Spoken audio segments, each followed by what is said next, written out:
ESCA is on fire this year. Record-breaking membership, bigger than ever. Stronger finances, smarter systems, education that's leveling up, and events that bring us together. Today, we celebrate the wins and get a glimpse of what's next.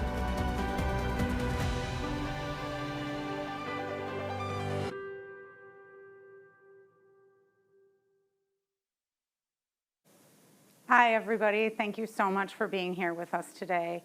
For those of you who I don't know, my name is Julie Keggy. I'm the Executive Director of ESCA.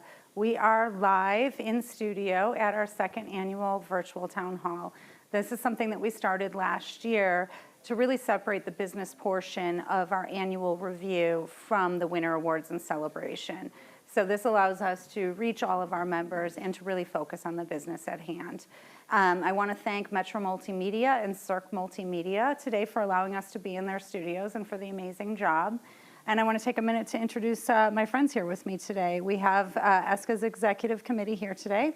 Mr. Corey Clayton, our 2025 ESCA President with Freeman. Welcome. Thank you.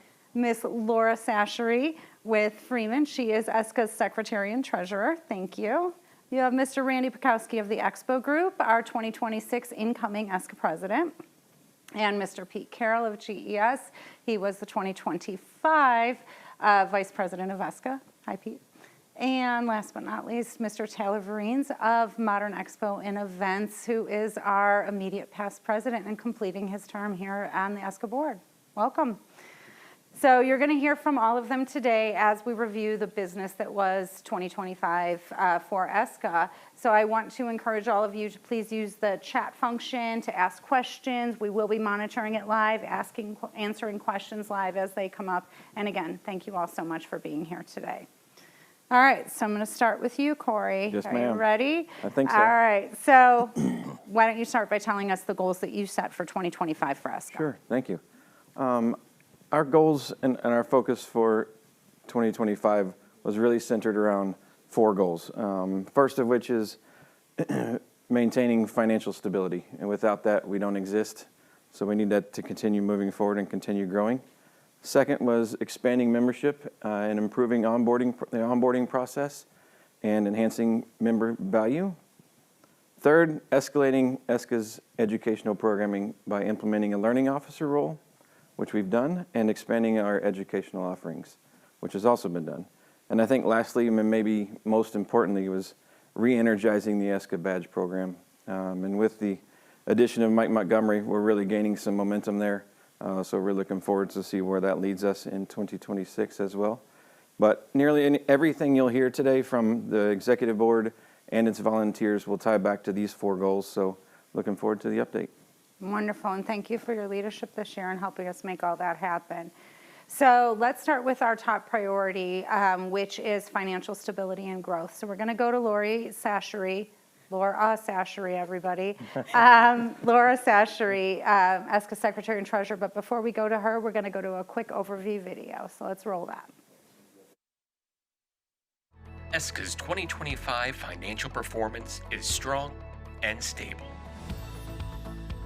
Revenue is tracking close to budget, with SEC and badge programs performing strongly. Expenses are carefully managed and running more than 10% under budget. As a result, ESCA's net income is well ahead of plan, more than 10 times higher than projected. Cash reserves remain healthy, giving us the opportunity to invest in future programs and member value. A financial review is underway to ensure we remain on the path to long-term success. ESCA continues to focus on strong stewardship and delivering value to members. A strong finish to 2025 and exciting plans ahead.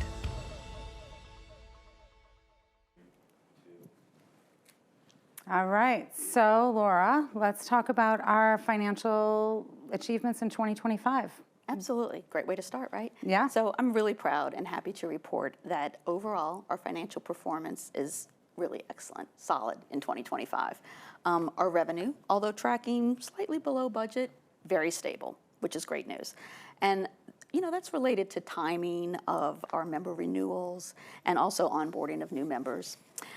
We also we fell a little bit short on our projected revenue for the inaugural Rising Leaders Summit, but that was expected, Julie, right? Like, it's the first time we were walking into there. Yep, exactly. The good news with that is that we were really able to control our expenses with that, and that we got amazing feedback from it. So we just know that the second time around is going to be a huge success. Well, and that's what we were there for, right? It wasn't about the financial performance of that event. It was about the give back for that event and about what we're bringing to the next generation of leaders, right? That's right. We strategically planned that. Yeah. Yep, absolutely. And then we saw some really strong revenue performance as well, right? With the Summer Educational Conference, which was in Coeur d'Alene. It was record-breaking. We're going to hear more about that later, but I think we had some amazing speakers at that, and again, phenomenal feedback from that as well. And of course, the ESCA Badge Program, we'll also be talking about that in a little bit more later, but we're making some really great strides and to grow and refine that and just bring it to the next level. So awesome. Wonderful. Yeah, and then expense-wise, here's the good news. We were able to offset that revenue gap by controlling our expenses really carefully. It resulted in a net income that, as you saw, was well above what we anticipated, so great news. That's what we want. We evaluated this year where we're spending our money. What's going to drive the most value for our members? We were way more strategic, I think, than we've really ever been in the past about our approach with our finances and how we're spending our money. And we're not doing just for the sake of doing, right? Like, it's really being thoughtful about it. We want to invest in things that are making impacts, that are important to our members, that people are telling us they want us to invest in. And it's all about growing, right? It's all about growing. So we're focusing more on the higher return items, right? So not necessarily the high cost, low return items. Let's get those out of the way and focus on the things we need to be focusing on. Well, I love you saying all that because we talk a lot at ESCA with the staff about there being, no sacred cows, nothing. Just because we've done it that way doesn't mean we have to continue to do it that way. So asking ourselves why, really listening to our member feedback, and we actually do have our annual member survey is going to go out next week to gather that feedback. So it's about setting the priorities based upon what our members want, and like you said, intentionally spending based upon that. That's right. I think that's the most important thing that we can do. No doubt, no doubt. And it all sets us up for, strategic investments, right? Our panel's going to elaborate on that a lot more, but example, again, the Rising Leaders Summit, right? That was the Summer Educational Conference. We made some improvements on really how we're upping it, right? We're bringing in some really high-profile speakers, and we're giving a value back to the members. And again, we're giving them what they're asking for. Well, we've made very strategic investments in those. We've increased our spend on education, increased our spend on the thing that matters to the attendees. That's right. And made sure that they're getting the experience that they want. Yeah, that's right. That's Wonderful. right. So we're excited about where we're going, love it. with this. We're gonna be able to continue to bring value to our members. We're gonna continue to build our reserves. That's really important. And just a reminder, the year's not over yet, right? So shameless plug for the winter celebration. Registration's open. If you haven't signed up yet, you want to be there. You don't want to miss this. It's going to be fabulous. So help us make that revenue for the rest of the year. Yes, get registered today. Yes. So, and you said, so during COVID was hard for everybody, right? Thankfully, ESCA was in a very solid financial position going into COVID with reserves to see us through. And now we've rebuilt those reserves. That's right. So we're ready for that to happen again. So not only are we strategically investing, we're strategically saving as well. Absolutely. All right, so going into 2026, tell us what are the key financial priorities? Yeah, we're optimistic. We're very optimistic about our performance. Obviously, we want to continue to build our reserves for that long-term financial stability. We always want to grow our events, every single one of them.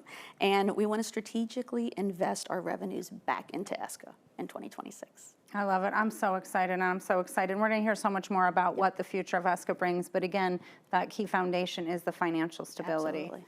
Thank you, Laura. Thank you. All right, so now we're going to look at the membership committee and how that's evolving. And before we go to Pete Carroll to tell us about that, we're going to cue another quick video for you to see. So roll video. Membership is at the core of ESCA's strength and growth. This year was all about cleaning up our systems and building a more connected community. With new leadership in place, our membership team tackled challenges head-on. We focused on smarter data management, streamlined joins, and a better member journey. Our Q4 priorities are about connection, including membership, meetups, and visibility. With refined data and a clear strategy, we're positioned for sustainable growth. Together, we're shaping the future of ESCA membership.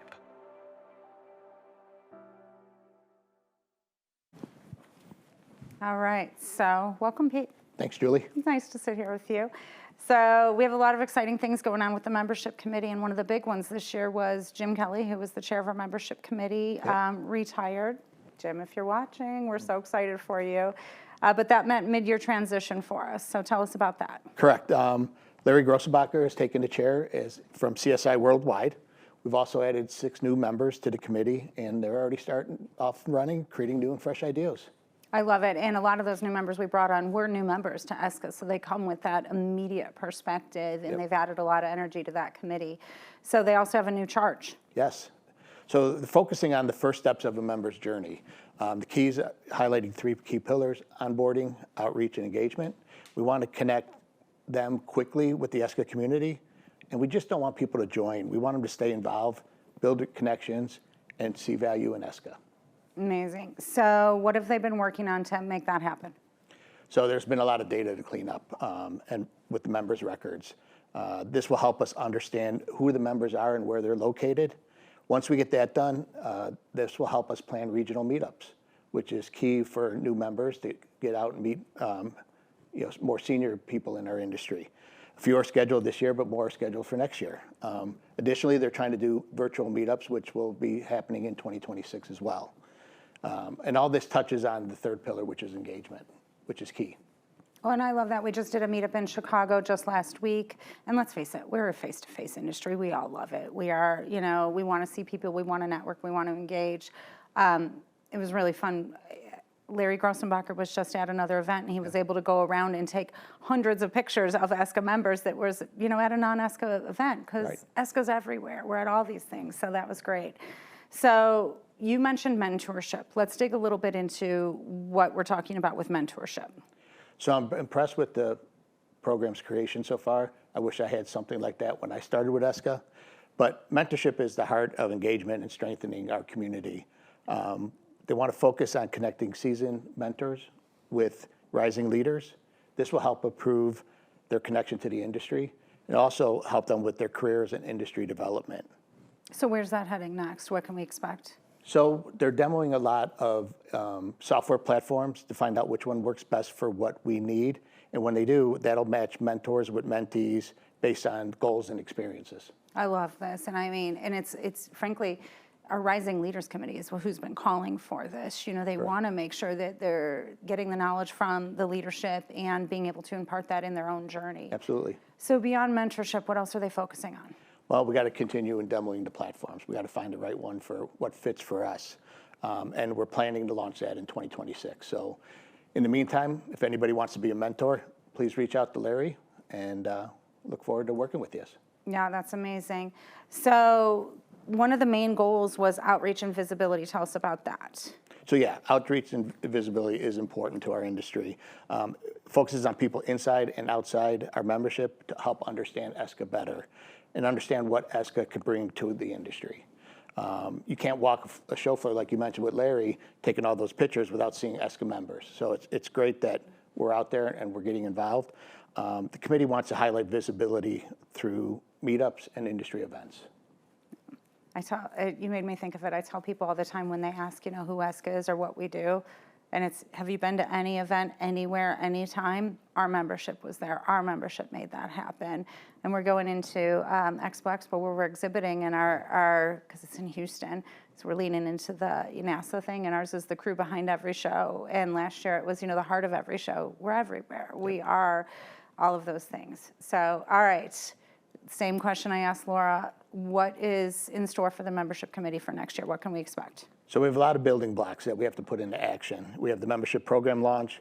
expanding regional engagement, and we want all members to feel connected and valued. So I want to thank the membership committee for all their hard work in this. Yeah, they've been really working hard. And I think, again, you know, we've had some great membership committee leaders, and I'm loving seeing the escalation of it from, you know, it was Ben Kramer before Jim, Yeah. and then Jim laying the groundwork now, and now Larry. Larry is coming at it full steam, and I'm so excited for what he's bringing to that. Thank you so much. You're welcome.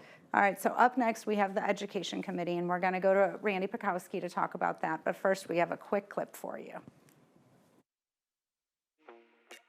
From leadership summits to celebrations, ESCA Events brings our industry together all year long. We kicked off the year with our first ever Rising Leaders Summit in February 2025 in Dallas, Texas, connecting emerging voices and industry mentors. In June, the Summer Educational Conference at the Coeur d'Alene Resort broke records as our highest attended SEC yet. The Winter Celebration and Awards is coming up on December 7th at the Astorian in Houston. Registration is open now, so sign up and celebrate with us. And looking ahead, the 2026 Rising Leaders Summit is February 23rd to the 25th at the George R. Brown Convention Center in Houston. Registration opens soon.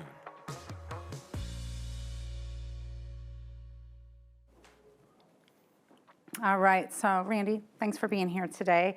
I'm going to go off script. I promised I wouldn't, but I'm going to go off script. Sure, Chief I'm Learning ready. Officer. This was an idea that was yours. Tell us a little bit about that.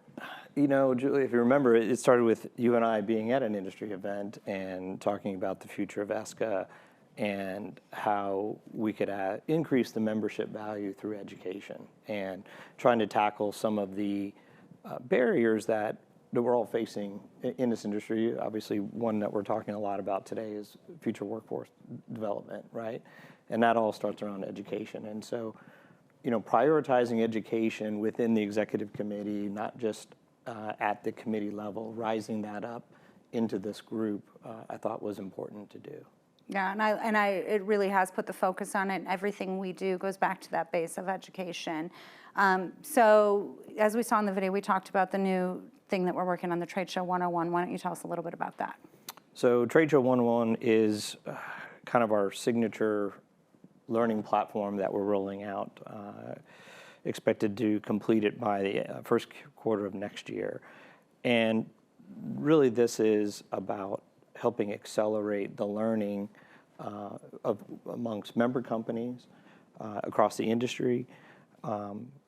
But we also want to make it ubiquitous. How do we share this learning from a trade show contractors, labor and venue perspective, you know, throughout the industry, and even into other educational institutes?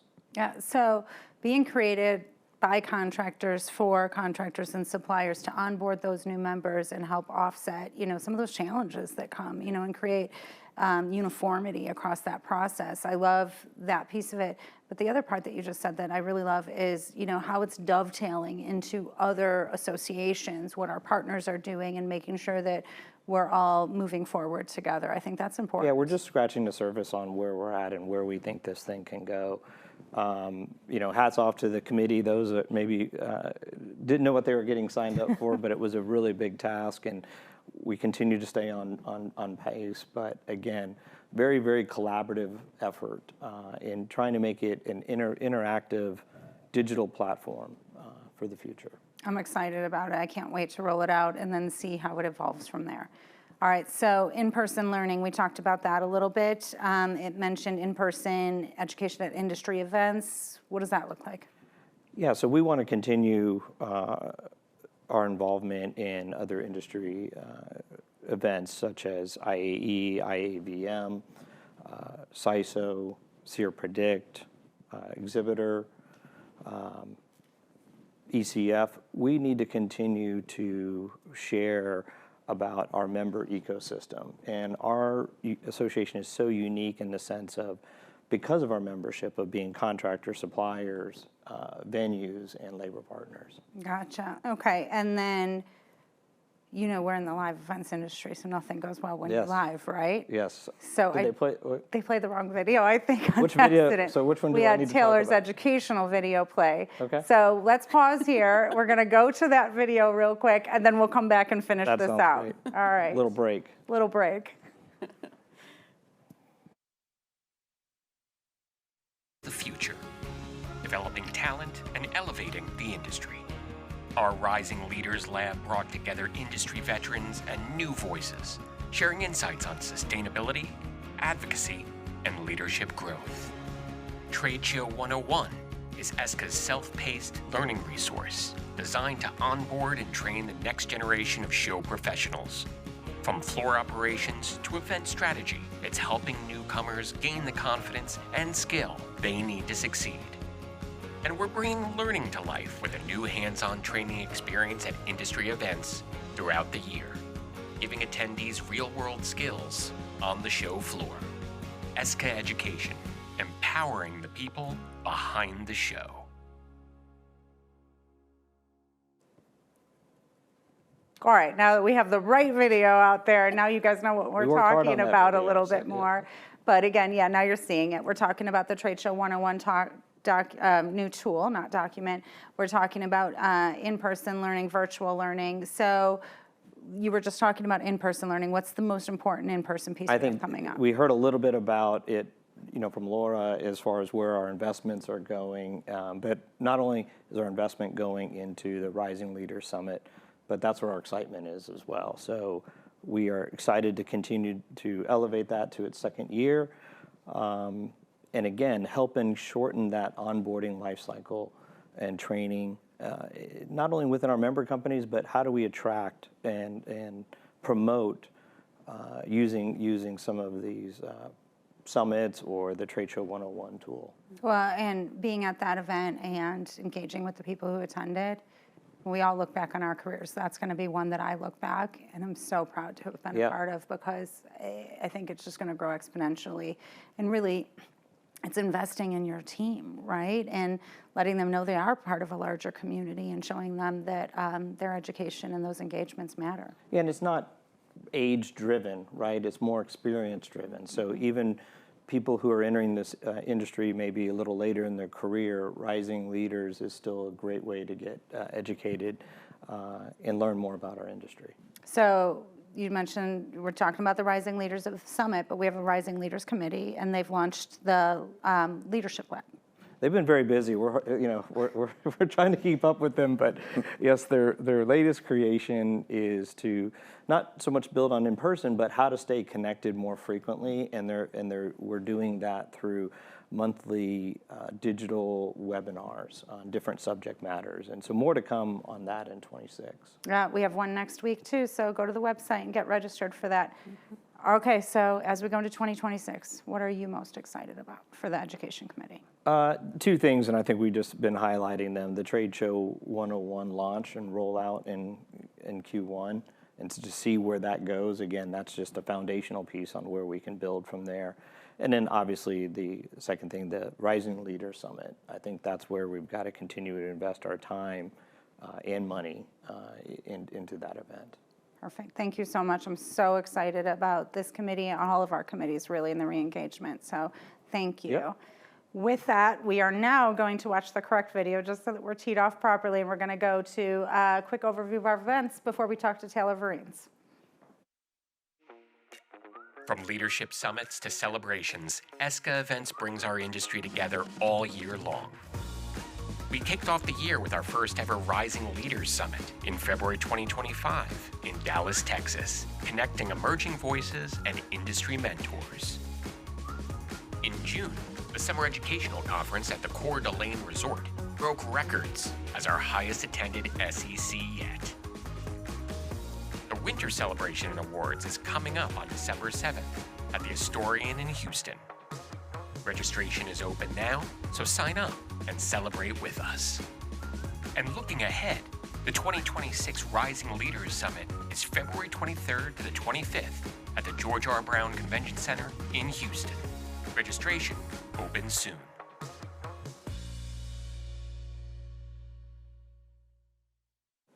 All right, now that you've thoroughly watched that video and we've got it down pat, Events are the lifeblood of our association, so it doesn't hurt to watch those twice. that's what I'm saying. Hi, Taylor. Hi. It's how are nice you? to be sitting here with you Sure. as you finish out your term. I'm sure bittersweet. You've done a lot, so thank you so much for everything you've done Sure. for ESCA. All right, so you have events today. Talking about events. You want to start with the winter awards? Sure, the Winter Awards, the Celebration Awards are coming up on December 7th, just a little over 3 weeks away. Registration is open. Please go and register. We have a terrific theme, a night in black and gold. What does that mean? I don't know. Yes, you do. Yes, I do. What will you be described wearing, as, Tyler? Taylor? Well, I will be wearing clothing. Okay. It's been described to me as high-end or bougie Yellowstone or luxurious Landman. So if you're watching those shows, you probably can figure that out. I'm not much of a cowboy myself, but I'll figure something out. I thought you were the urban cowboy. Was that? I'm That's something. not. Okay. All right, so you're going to wear cowboy boots. Pete's wearing a bolo. You got your bolo ready. Randy, hat. I know you got one. I have boots. You have boots. Okay. So, I mean, we're in the experiential industry. Right. So when a couple of years ago, when Rachel suggested that we should start having themes for this event, I was skeptical. Of course, it was with Sacred Cow. We'd been doing it the same way forever, and so I thought, well, is this really going to move the needle? And it turned out to be wildly successful last year in LA. And we're going to build on that. We got a lot of great positive response. There's going to be awards for Best Dressed, along with awards for our industry, Lifetime Achievement Awards, humanitarian awards. We'll be awarding scholarships. It'll be a great event. And we've really taken the business part of the event out of it, and we created this town hall to cover that so that we can really focus on having a celebration of our industry, get to meet new friends, get to recognize old friends, and really just celebrate all the work that we do in our industry. I love it. See, you say Landman in Yellowstone. I'm thinking Dallas. All All right? Right, Well, JR. yeah, for old can pull people it off. like us. Yeah. Dallas, I mean, you just turned 50, right? I thought I'd bring that up. Sorry. I mean, allegedly. Allegedly. I saw it on social media, so it must be true. Oh, yeah, it did. All right, so upscale, everybody should register. We're excited about it. I'm so excited. That venue is so cool, so it's going to be amazing. And we've really, again, we take the feedback every year. Rachel and the team are doing such an amazing job for shaping this for next year, so I'm excited. And then after that, we are back in Houston because this is the year of Houston. So Rising Leader Summit. Rising Leader Summit, February of 2026, will be our second Rising Leader Summit. Our first one was tremendously successful. We got really great positive feedback for the event, and we expect even bigger and better things for 2026. One of the really cool things is that we're very close to finalizing an agreement to have attendance at the Rising Leader Summit count for CEM credit, which is great. We have a leadership lab, which is formerly our LinkedIn Cafe, where we can work on our attendees can work on their soft skills. They can visit the different booths and get help on one-on-one help on things like public speaking or sales skills or communication skills, things that will really help advance their careers. I love it, and I can't say it enough. It's the most exciting event. So, but Randy touched on it. Do they need to be? No, I mean, you don't need to be, people think that Rising Leaders means youth. It can, but it doesn't have to. Anybody in your organization who is rising in your organization or has the potential to rise in your organization should really attend this. It doesn't matter if they're 17 or if they're 70. They should come. And we've added some new things based on feedback we received. We're going to have an opening reception where people can mingle with each other, meet new people, and really get to network and socialize. Last year we didn't have that, and people felt like that was something we missed. And then we're also having a really entertaining keynote speaker on our closing lunch that will really put a bow on the whole thing and make it really great. I'm so excited. And this committee, the Education Committee, You have no idea. I want to say we had a record number of submissions for education, which has allowed us to really pick cream of the crop sessions. So we have general sessions the first day, and we run 2 concurrent sessions the second, so they can pick whether it's industry specific or more like self-development growth areas, pick what's important to them. So Right. it's pretty exciting. Registration for that? Registration opens in the next few days, and the dates are the February 23rd through the 25th in Houston. Mark your calendars and really make a commitment to attend. Perfect, and thank you to Houston for hosting us. Last year Dallas did, and we're so grateful. So, Summer Educational Conference. That's what we're known for, right? That's our SEC. our cornerstone. This last year we were in Coeur d'Alene again. Coeur d'Alene's becoming our home base. It was a record-setting event in all aspects. We had record attendance, we had record financial performance, and we had record survey feedback. All the scores we received in our survey were very high and really validated what we've been trying to do over the last few years.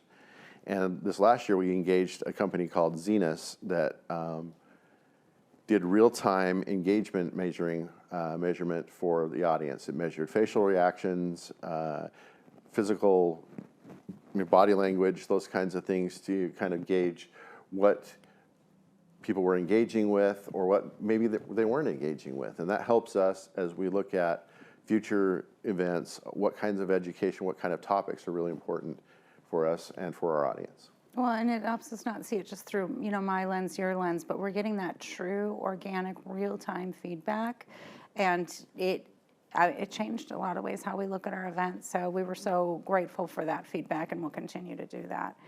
And then we have summer conference coming up in June. Where are we going? We're going to Banff, the Fairmont Banff Springs Resort in Banff, Canada. Hopefully, the U.S. and Canada will be friends again. Just a little aside, we just completed or are in the process of doing a show in Ottawa, and we had some struggles at the border. So hopefully that won't be the problem coming up in June. But it's a bucket list destination. If you haven't seen the resort, Google it, go on our website, take a look at it. It's a fantastic resort, and it's in a fantastic location. If you like Coeur d'Alene, you're going to love Banff. Well, Rachel and I went and did the site visit, and it actually, just being there made us change how we look at the event, because we all travel for a living, and people, get jealous. You've seen everything. We've been a lot of places. We've seen a lot of insides of convention centers. Yeah, the steakhouse, the airport, the convention center, So being in Banff really level set it for us, and it reminded us to make sure that people get to experience the places that we go. So we're gonna kind of merge our education and the environment that we're in, and give people the opportunity to have more of an experiential experience. Yeah. Given the environment that we're in. Yeah, I can't wait. For those of you that haven't been there, absolutely, it's an incredible place. So 3 pieces of homework for them from an event standpoint, right? Get registered for winter. Next week, register for Rising Leaders, or for your leaders out there, take a look at who on your team you'd want to send to that event. It is incredibly, we pick a central location, a short number of days, and a very low registration fee to ensure that everybody's able to engage. And then save the date for the last week of June for Banff, Canada. All right, Taylor, so same question for everybody. What are you most looking forward to for 2026?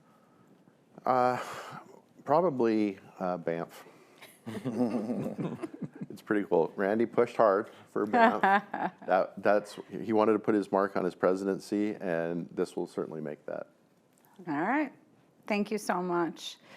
Up next, we are going to go to the ESCA Badge with Miss Laura Sashery, but first we have a quick video to give you an overview of what's going on with the badge.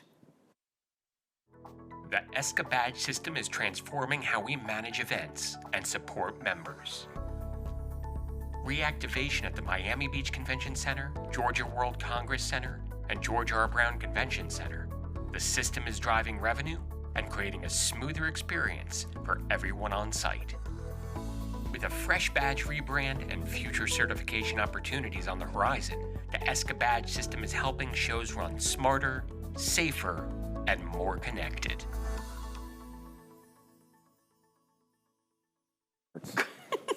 He's got 2 minutes. All right, Laura, welcome back. Thank you. So the ESCA Badge, big picture. What are the main focuses for the badge program this year? All right, well, we have a couple big goals for the ESCA Badge, and they're well underway already, right? And number one, re-engaging our existing facilities and the people that are already using it and reminding them what the value of the badge is for them, right? And then, of course, number two, growing our footprint.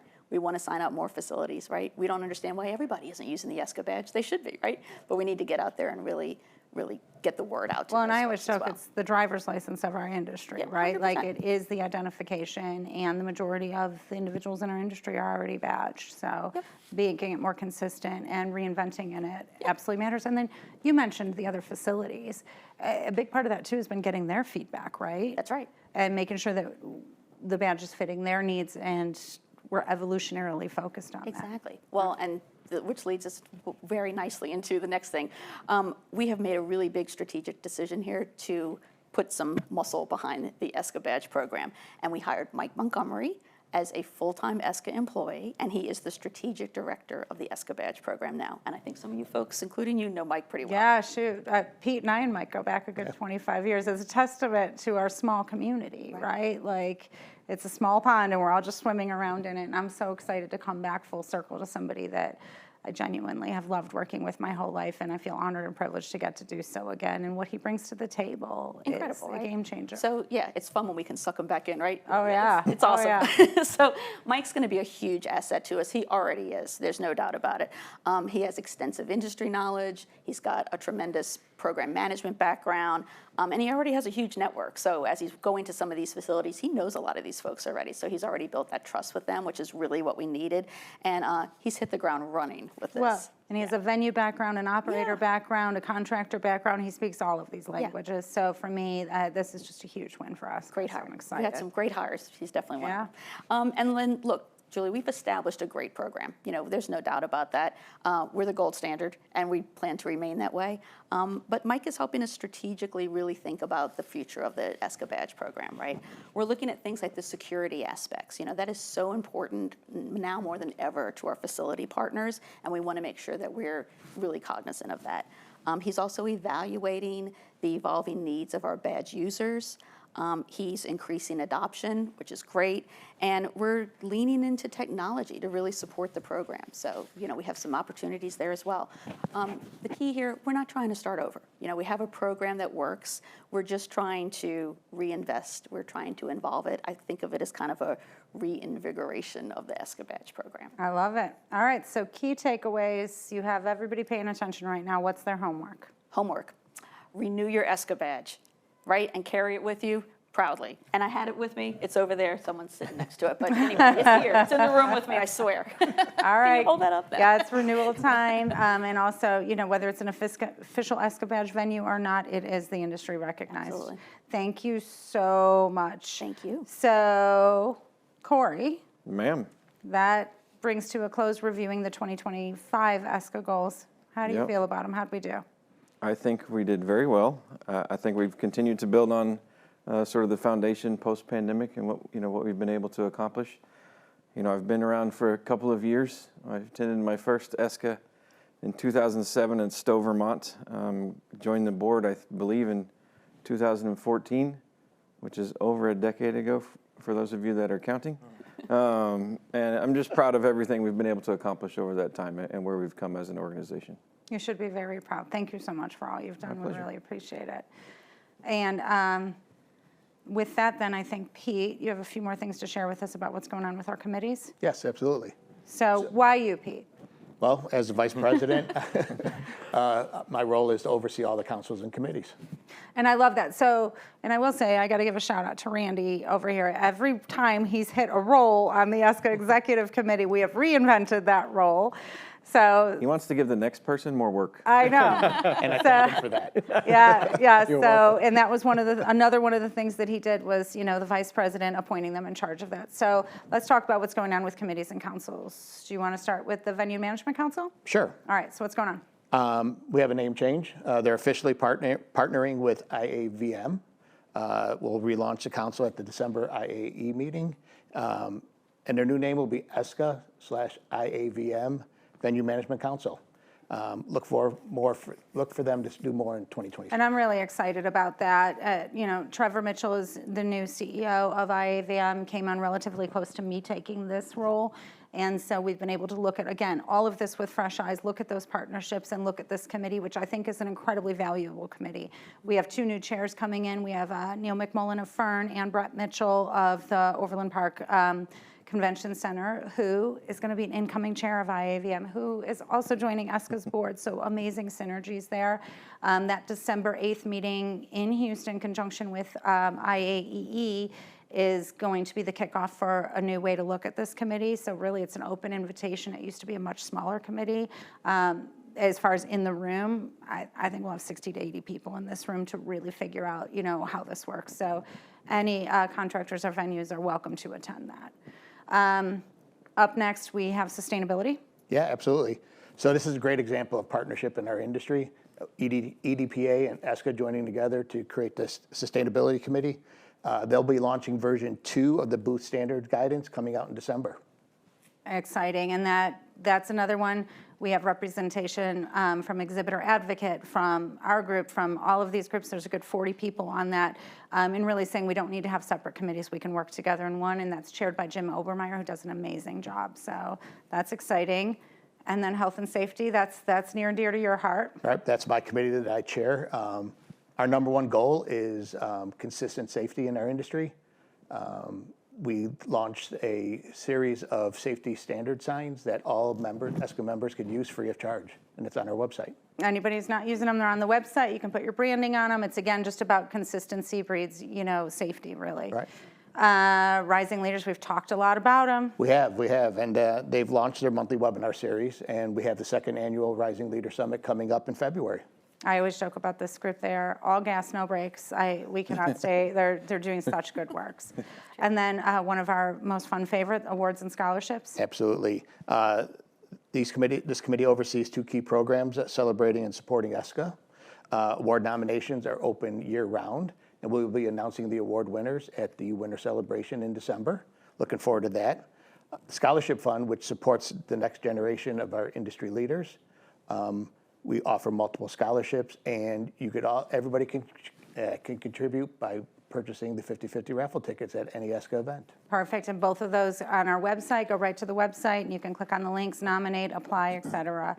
And then we have a few more committees, right? Yeah, we have the Education Committee, which Randy has talked about, and then we have the Labor Management Council. So a lot of great work that these committees have done, and I appreciate everything that they've done. And the Labor Management Council is excited to welcome Bryant Preston from IATSE as the 2026-2027 Labor Chair, co-chair. So perfect. Any key takeaways? Anything else? No, everybody's been working hard. All right. So if you want to get involved, go to the website, click the Get Involved button, and you can sign up for any committee there. Thank you so much, Pete. So speaking of collaboration, I guess I have to give my own little update. So I want to talk a minute about the events industry. Tell me how I can't remember the name of my collective. Geez, see, I'm so in tune on everybody else's. The Collective. So this is a group that ESCA has partnered with EDPA, ECA, CISO, IAEE, and IAVM, and we really focus on, I say it all the time, the rising tide issues. So sustainability, workforce development, health and safety, industry awareness, advocacy, those types of things that benefit all of us. So we meet monthly, we talk about those issues that are important to all of us and what we can do together. So frankly, we can do a lot more together, utilizing all of our resources more smartly, whether those resources are people, money, time, whatever it might be. Some key things that I want you all to be aware of are for workforce development. If you go to any one of our websites, you'll find a shared job board, and we encourage everybody to apply there. And we're really trying to distill the multiple job boards into one to help everybody in our industry. There's also a toolkit in there for those of you out there that have outreach opportunities, whether it's to high schools, colleges, et cetera. There's an entire toolkit. You don't need to do anything. The PowerPoint is created. The talking points are created. You can go into any school, anywhere, and give a presentation. We are strong with those grassroots efforts that are out there, and we encourage all of you to do that. And then overall, we're working on sustainability. We're working on overall collaboration. I'm really excited. In December, we are doing an association executive roundtable at IAEE. I think there's going to be 20 or so of us that are North America focused, impact here in North America. Again, talking about what we're doing, how do we collaborate, how do we reduce redundancies and grow the impact of all of our efforts. So we're really excited about all of that. If you have any questions, any one of us is happy to step in and help. So speaking of moving forward, Corey. Yes. Talking about what's up, what's going on with the 2026 ESCA board. We have some changes. We do have some changes. First, let me apologize in advance. This is the part of this where I get to butcher people's names, so I'm sorry for that in advance. You got this. We're rooting for you, All right, Corey. I appreciate it. Let's start with the outgoing board members. We have Scott Lebwall of SMT Expo. He's completing his term and will be outgoing. Taylor Vreens, right behind me here. Modern Exposition Services, our immediate past president. Thank you, Taylor, for all of your service over the last 10-ish years. Thank you. And lastly, Larry Grossenbacher of CSI is transitioning onto the executive committee as secretary-treasurer, so we welcome him. Thank you, Larry. Looking forward to that. And then we'll have a few new faces joining the board in 2026. Dan Tippelman of Court Events. Somebody high-five me for getting that right. Celinda Horrocks of Modern Exposition Services will also be joining the board next year, so I'm excited about all of that. Perfect. And then we also have a venue seat on the board. We have a change going on there. We do. Mike O'Neill is outgoing. Kat Bays is incoming from That Freeman. is incorrect. What? What did I say? Mike's outgoing for the venue, and then Brett Mitchell. Brett, sorry, I went to Kat. My bad. Yeah, Brett Mitchell is joining from venue. We from gave the Overland person Park. most nervous about all the names, all the I know. names. It's too many for me. So Brett Mitchell of Overland Park Convention Overland Park, Center, as yes. mentioned, is coming in. And Good then, but friend you of weren't ours. wrong. Kat's coming in In place of Kevin Small, right? right? So we have a Got it. rising leader seat, which was something that this is only the second. This will only just finishing the first year. Yep. We have a non-voting seat to. And Kat will be taking that on. A shout out to Kat. She's getting married this weekend. It'll soon be Kat O'Hare. So Oh, we'll at get least she said one with more something name. simple. Yeah. Not with the rest of you. Opposed to all these other She did that for Corey. So thank you to all of our outgoing and all of our incoming and everybody who's played a part in this. And then the biggest thing up next. I'm quitting. Oh, Corey is completing his prison term. that's a good way to put it. I'm excited, really excited to pass the torch on to Randy for going into 2026. So looking forward to that. Perfect. Well, that is a perfect segue to talk about Mr. Randy Pekowski's 2026 presidency. So before we talk to Randy directly, we have a quick overview of Randy's goals and objectives for 2026. So let's roll that video. At ESCA, we're shaping the future of the exhibitions and events industry. Over the coming year, we'll create a strategic blueprint to guide ESCA's growth for the next 5 years. Our ESCA 3.0 initiative focuses on financial strength, increasing membership value, and innovation and standardization. Over the last 2 years, ESCA has focused on succession planning and leadership transition to Julie Kagi, ensuring a strong foundation for the years ahead. Financial strength is the foundation to fuel our growth. We're diversifying income streams through future member service provider opportunities and increasing support for ECA, benefiting and protecting all ESCA members and the broader industry. Membership value is at the heart of ESCA. We're building on a highly integrated community of contractors, suppliers, venues, and labor partners, discovering ways to personalize membership experiences within our member companies. We're expanding education beyond our members into educational institutions to attract, train, and promote the next generation of talent for our industry. Innovation and standardization are key to simplifying our industry. By adopting more standardized approaches to production and service, we can reduce complexities, stabilize costs, and strengthen collaboration among contractors, venues, and labor partners. We're positioning ESCA as the authority for event design, build, logistics, site execution, supply chain, safety, labor practices, venue relations, and worker identification. Our strategic plan will leverage AI as the conductor to orchestrate it all. This is the new era of ESCA. ESCA 3.0.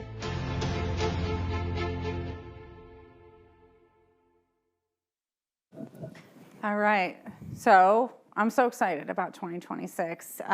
We just saw a quick overview of your goals and objectives, but why don't you tell us a little bit more in depth about them? What do we have in store? Are you truly excited? I am. Just wanna make sure. Version 3.0. Tell us about version Yeah. 3.0.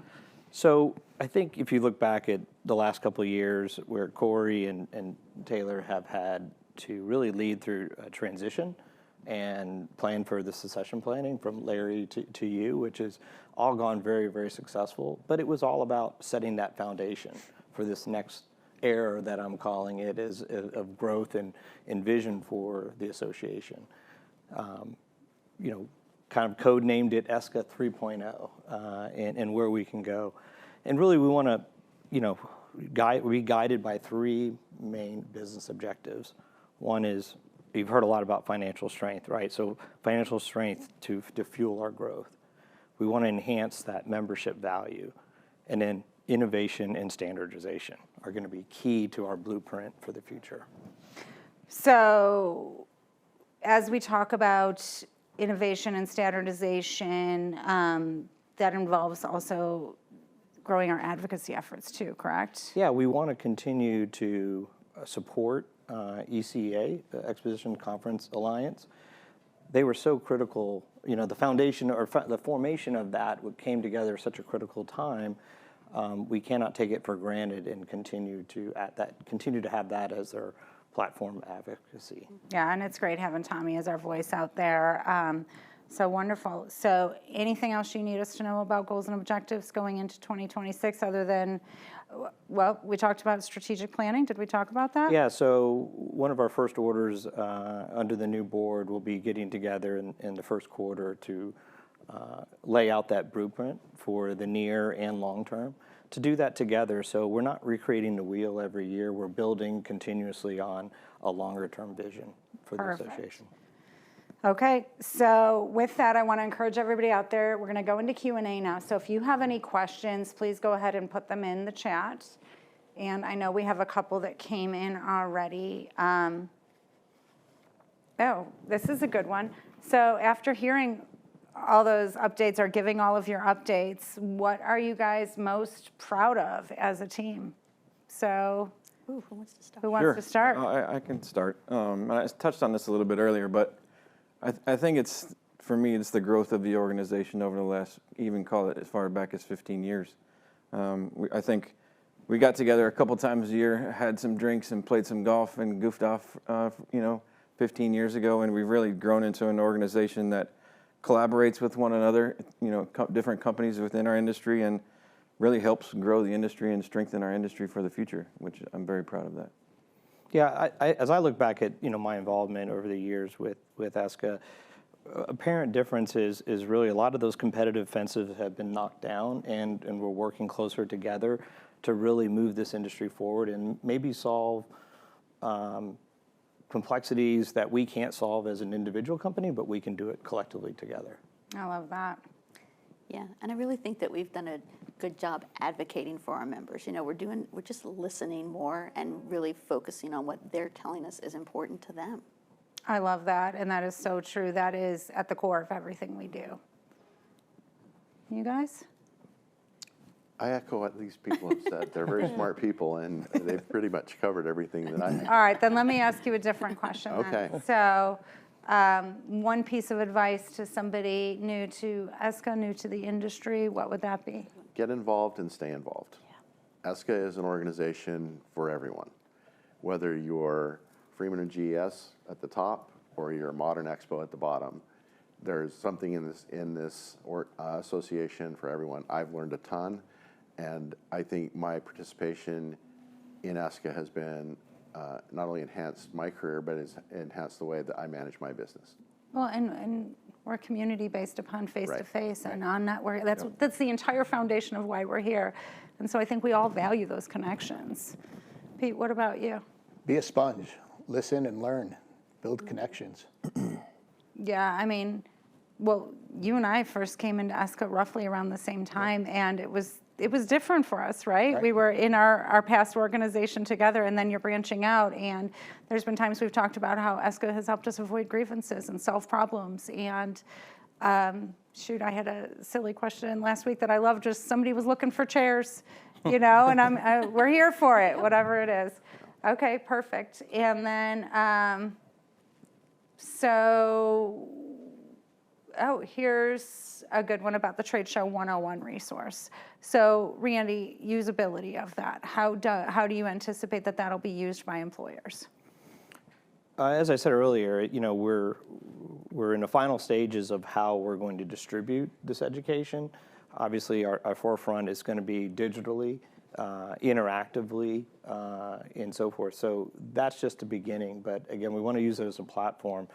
Where can 201 go, 301 go, and kind of just continue to build on that. But the idea behind Tradeshow 101 would be to be, you know, ubiquitous, if you will, amongst our community, member companies, and then educational institutes, and then use the other levels to go deeper.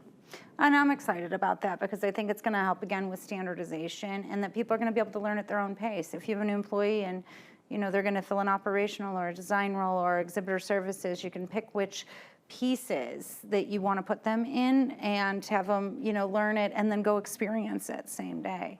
Right. Okay. Shortening that onboarding scale and training benefits all member companies, and because again, we all went through shutting down and starting over. We know what that takes and the investment it takes. So this is hopefully to accelerate and to prepare us for the growth that's coming in our industry. Absolutely. So we do have one more question here about the mentorship program and what are we expecting for the mentorship program? Do you want to handle that, Pete? Sure. Partnering with industry leaders to help the younger generation develop. The sooner they develop and the more backing they have, the better leaders are going to be for our industry is key. And I think it ties to something that Randy said, and it was in his clip about we're leveraging the latest technology. And that's actually the delay for this right now, is finding the exact right technology to help with that matchmaking services. Yeah, and have that long-term platform. And it's, you know, a mentor can be in your own in your own organization or outside. And so I know that's something that they talked about too, is allowing a mentee to sort of select from multiple mentors. Mm-hmm. So the next question here is, how can I get involved, especially in the mentorship, in our different committees? Well, get involved, like I said before. If you would like to be a part of the mentorship committee, contact Pete and the education committee, and they'll get you in touch, and they'll welcome you on your committee. The more minds we have, the more people we have on our committees, the better ideas we have. Well, and yeah, right on the website, there's a button that says Get Involved. So go click that. We do get your application. We review them quarterly.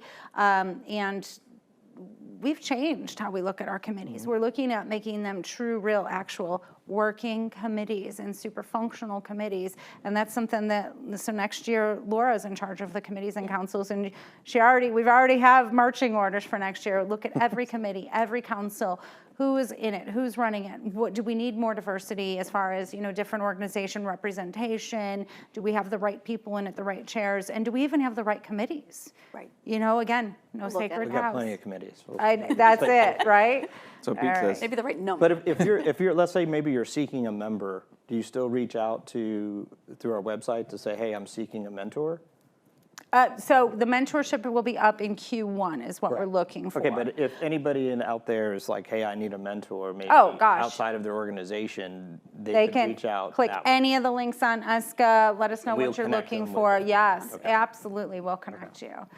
Okay, perfect. And with that, I think we're very, very close to time. I have a question for you. Yes, Corey. What are you most excited about, and is it really the fact that you get rid of me and you get Randy instead? You know what? When I took this job, we said it like right from when I shouldn't say took this job. I've been in this job, you know, evolutionary for a while. It's been a long and the work. Stepping into this officially, I said it was a 3-year plan, which ties to the 3.0, and looking at everything we do, building the team, and I think, bringing Mike on was, that last piece of the puzzle that's going to really help solidify our plans going forward. We've talked about a lot of things. I think 2026 is the year that the majority of things we talk about come to fruition, and I'm so excited. Yeah. Well, thank you for a great year. I'm super excited to hand the reins over to my friend here, Randy. Looking forward to that. Sorry, buddy. With that, it brings our town hall to a conclusion. I need to thank a few people before we get out of here. First, Cirque Multimedia, Metro Multimedia, and then thank you all for attending. Make sure you're following us and ESCA on our socials.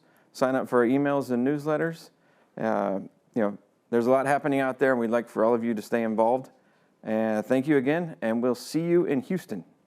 Yes. Thank you. Thank you.